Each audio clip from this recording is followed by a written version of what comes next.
Kranggan adalah sebuah desa kecil yang terletak di pinggiran Kabupaten Rembang, Jawa Tengah. Meski hanya terdiri dari belasan rumah yang dikelilingi ladang dan kebun pisang, suasananya dikenal tenteram. Tapi sejak pertengahan bulan Suro tahun ini, kedamaian itu menghilang, digantikan oleh malam-malam yang dicekam ketakutan. Setiap pukul 2 dini hari, suara gedoran pintu terdengar keras di banyak rumah. Bukan 1 atau 2 ketukan, tapi 3 kali, berat dan menghentak seperti tangan besar menghantam papan kayu tua. Dan anehnya, begitu dibuka, tak pernah ada siapa-siapa di luar. Kecuali beberapa warga yang nekat mengintip atau membuka pintu. Mereka mengaku melihat sosok pocong berkelebat cepat menuju pohon pisang tua di ujung kampung. Suito, seorang petani tua yang rumahnya paling dekat dengan pohon pisang itu, adalah yang pertama kali bercerita. Ia bersumpah bahwa malam itu melihat bayangan pocong melayang, tak menginjak tanah, menuju pohon tersebut. Matanya merah, badannya dibungkus kain kafan, dan suaranya seperti menangis tapi bukan manusia. Katanya gemetar pada malam saat warga berkumpul di langgar kecil. Tak butuh waktu lama hingga dukun desa, Mbah Tamin, angkat bicara. Dengan suara parau, ia menyebut bahwa ini adalah akibat pesugihan yang gagal. Ada yang nyambat, tapi tak membayar tumbalnya. Roh penunggu pohon pisang itu kini gentayangan, minta dikembalikan, atau akan menjemput sendiri, ucapnya sembari menunduk dalam-dalam. Malam itu, angin mendadak kencang. Pohon-pohon pisang di belakang rumah Mbah Tamin bergoyang liar, padahal tak ada badai. Suara lengking seperti tangisan bayi terdengar samar dari arah pelataran masjid lama, masjid tua yang sejak dulu tidak pernah direnovasi. Dan disitulah, keesokan harinya, warga menemukan sesuatu yang membuat mereka tak lagi berani keluar rumah, setelah maghrib datang. Sebuah tapak kaki basah, panjang, tidak sempurna, meninggalkan jejak dari jalanan tanah menuju pelataran masjid. Jejak itu berhenti di tempat wudhu, dan di sana, ada kain kafan yang masih lembab tergantung di salah satu pancuran. Halo para sahabat album misteri. Setelah menonton cerita video ini, hendaknya para sahabat memberikan like dan subscribe, untuk memotivasi kami membuat cerita video yang lebih menarik, mencekam, mengerikan, mistis, dan misteri. Selain itu, tidak lupa untuk mengklik tanda lonceng sehingga Anda mengetahui saat kami mengupload video baru. Dan selamat menonton. Kabar penemuan kain kafan lembab tergantung di salah satu pancuran. Masjid tua itu menyebar cepat ke seluruh penjuru Kranggan. Pagi itu, warga berkumpul dalam ketegangan, berdiri mengelilingi pelataran masjid tua dengan pandangan waspada. Tak satu pun berani menyentuh kain kafan itu. Bahkan Pak Lurah Joyodimuko pun hanya bisa berdiri dari jauh, menggenggam tasbihnya erat-erat sambil berdoa dalam hati. Kain ini belum lama dicuci, bisik Jatmiko, seorang penggali kubur tua, yang tiba di lokasi dengan wajah pucat pasi. Tapi baunya amis, seperti darah kering dan air kuburan. Tangisan lirih mendadak terdengar dari arah mimbar masjid. Semua serentak menoleh. Tak ada siapa-siapa di sana. Hanya karpet usang, sajadah berdebu, dan sebuah Al-Quran tua yang terbuka di halaman surat Yasin. Sudah cukup, seru Mbah Tamin yang tiba dengan langkah tertatih. Ia membawa seikat kemenyan dan kendi tanah liat. Kita harus tutup masjid ini sementara. Jangan ada yang salat atau mendekat kemari selepas maghrib. Namun larangan itu tak serta-merta menghentikan gangguan. Justru malam itu, suara ketukan kembali terdengar, lebih keras dari biasanya. Mbah Sarni, janda parubaya yang tinggal bersama cucunya di rumah paling timur desa Kranggan, mengaku mendengar ketukan itu 2 kali lebih banyak dari biasanya. 6 ketukan. Dan setiap kali ia melangkah ke arah pintu, Lantai rumah seperti bergetar, seperti ada yang berjalan di atap rumah dengan kain basah yang diseret. Cucunya, Tito, yang baru berumur 7 tahun, menangis semalaman. Esok paginya, Sarni menemukan Tito demam tinggi sambil terus mengigau. Dia ngetuk-ngetuk pintu Mbah. Tapi dia ndak punya mata, dia ndak punya mulut.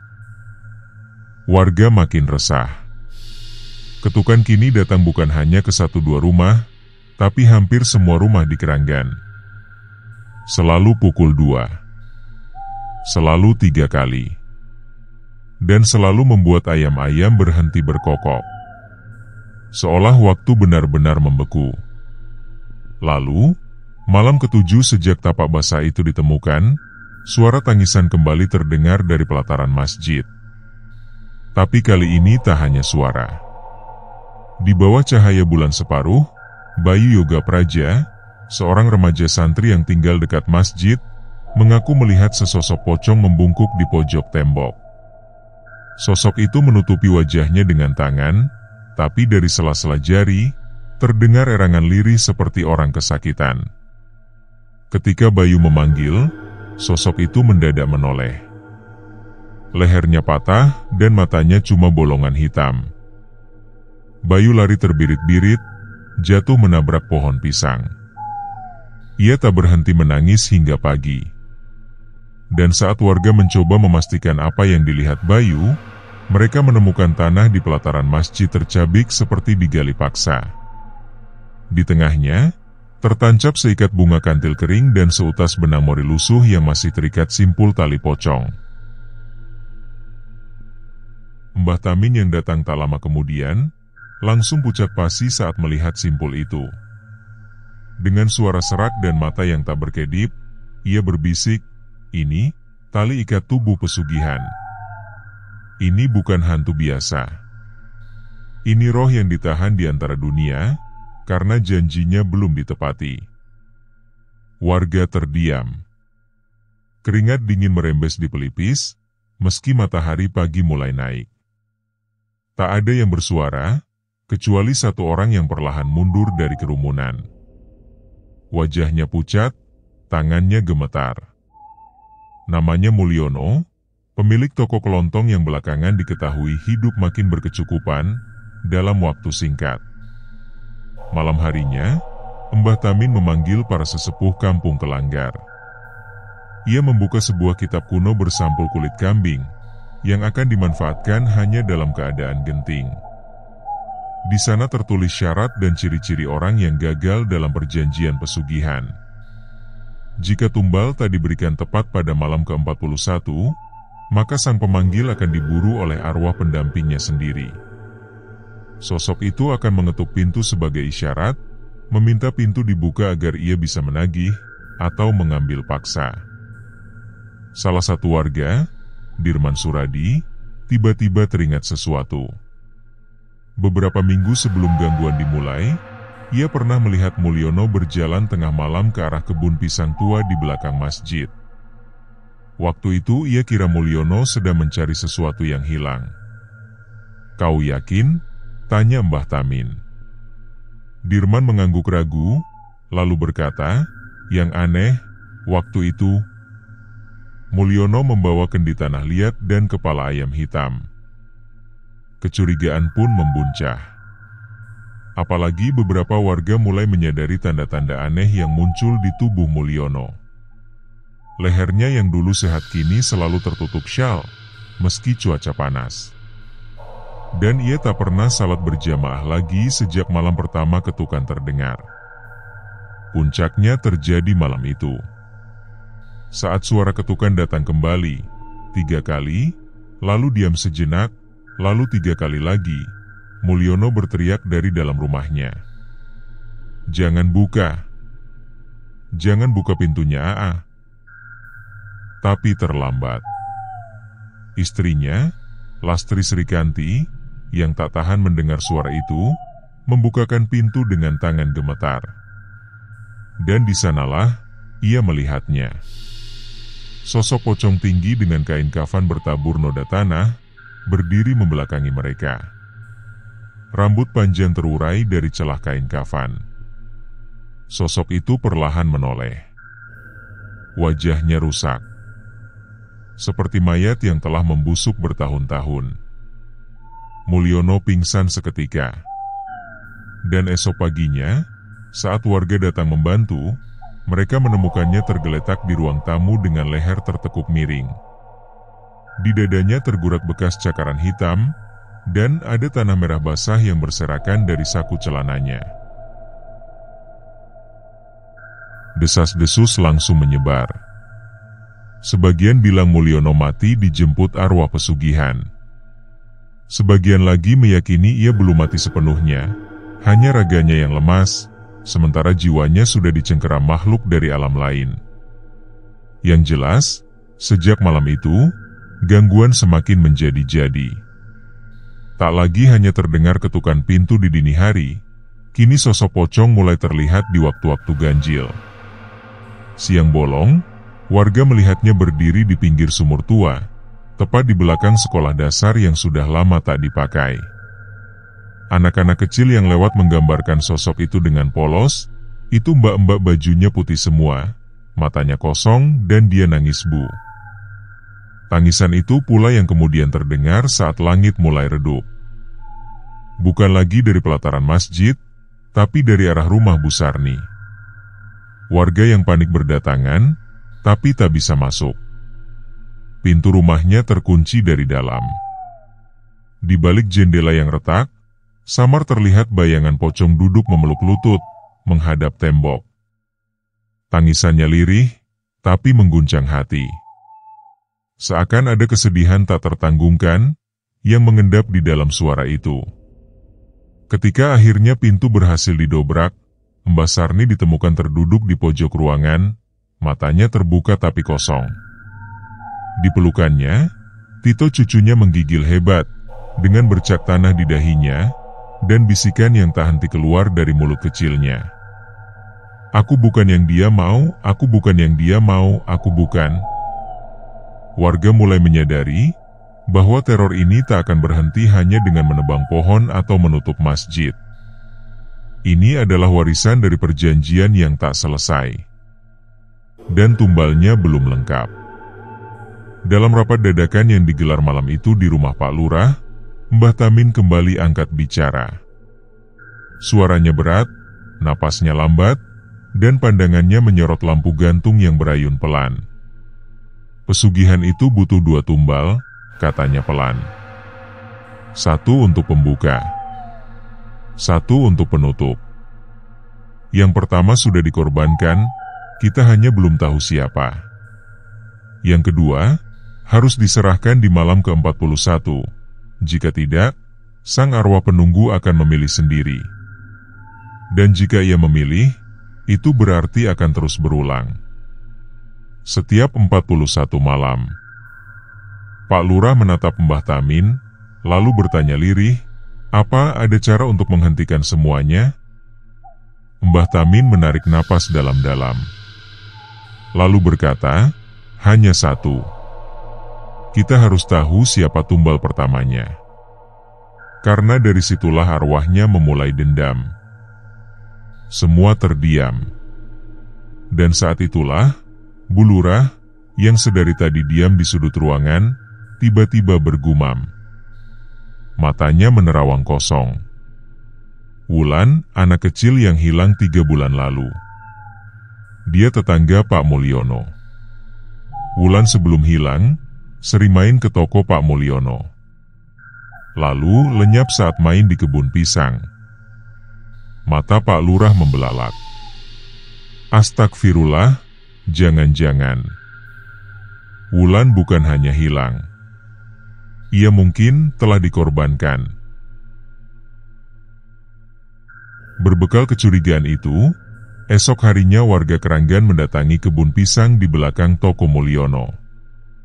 Tempat itu sudah lama ditinggalkan, bahkan semak belukar tumbuh liar di antara batang pisang yang layu dan kering. Suasana terasa berat, seperti ada sesuatu yang menekan dari udara. Di bawah pohon pisang paling besar, pohon yang katanya sering dilihat dilompati pocong, Mbah Tamin memerintahkan penggalian. Ia menggambar lingkaran di tanah, menabur bunga 7 rupa, lalu membakar kemenyan sambil membaca mantra kuno. Tak sampai 1 meter menggali, cangkul warga mengenai sesuatu yang keras. Seorang mayat yang dibungkus kain kafan. Dibungkus rapi, tapi sudah membusuk dan berbau busuk menusuk hidung. Saat dibuka kain kafan itu, tubuh kecil Wulan tergolek di dalamnya, masih mengenakan baju merah muda dan jepit kupu-kupu di rambutnya. Matanya tertutup, tapi wajahnya seperti meringis. Tangannya menggenggam erat sebuah mainan karet. Semua warga menunduk. Tak sedikit yang menangis. Tapi di antara mereka, ada satu yang tertawa, sebuah tawa lirih, penuh getir. Lastri, istri Mulyono. Aku sudah tahu, aku sudah curiga dari dulu, katanya dengan suara gemetar. Tapi dia bilang, semua ini demi masa depan keluarga. Wulan dimakamkan ulang dengan layak di pemakaman umum, malam itu juga. Doa-doa dilantunkan. Tahlilan digelar. Tapi entah kenapa, udara di Keranggan justru semakin dingin sejak malam itu. Dan tangisan yang biasanya terdengar di pelataran masjid, kini berpindah ke rumah-rumah. Beberapa warga mulai bermimpi aneh. Dalam mimpi mereka, Wulan datang mengenakan pakaian yang sama seperti saat ditemukan. Ia berdiri di depan rumah, mengetuk pintu. Tapi bukan dengan tangan, melainkan dengan kepala. Dan setiap kali pintu dibuka, Wulan berkata, "Bukan aku. Bukan aku." Dia masih marah, dia masih di sini. Mbah Tamin pun gelisah. Ia tahu arwah Wulan tak gentayangan, ia telah menemukan jalan pulangnya. Tapi roh pesugihan itu belum pergi. Karena tumbal penutup belum pernah diberikan. Maka disepakati, sebuah ritual pengusiran massal akan dilakukan di masjid tua. Warga membersihkan pelataran, menggantung daun kelor, dan menabur garam di sekeliling bangunan. Malam Jumat Kliwon, tepat pukul 23.30, ritual pun dimulai. Mbah Tamin memimpin dengan mantra-mantra kuno, sementara warga mengelilingi masjid dengan obor dan bacaan tahlil. Namun, saat air dari kendi tanah liat dituangkan ke lantai masjid, lantai itu mendidih. Asap menyembur, dan dari balik kabut tipis muncul sosok pocong. Ia tidak melayang. Ia berjalan. Tubuhnya tinggi, tapi bungkuk. Lehernya bengkok. Dan dari mulutnya yang sobek, terdengar suara tertawa. Seketika lampu obor padam. Angin ribut menerjang. Dan sebelum semua warga bisa lari, satu orang tersungkur. Bayu. Remaja yang pernah melihat sosok pocong pertama kali itu kini menggeliat di tanah, mulutnya menganga, matanya putih semua. Dari tenggorokannya keluar suara perempuan, "Kalian buang aku. Kalian tebang pohonku. Sekarang kalian harus bayar." Dan malam itu, tidak ada yang bisa menjelaskan bagaimana Bayu tiba-tiba hilang dari tengah lingkaran warga, seolah ditelan bumi. Pencarian dilakukan sepanjang malam hingga pagi menjelang. Namun Bayu seakan lenyap tanpa jejak. Tidak ada bekas kaki, tidak ada serpihan pakaian, bahkan tidak ada tanda-tanda perlawanan. Yang ditemukan hanyalah kendi tanah liat milik Mbah Tamin, pecah berkeping-keping di tengah pelataran, dan satu helai rambut panjang terjerat di gagang pintu masjid.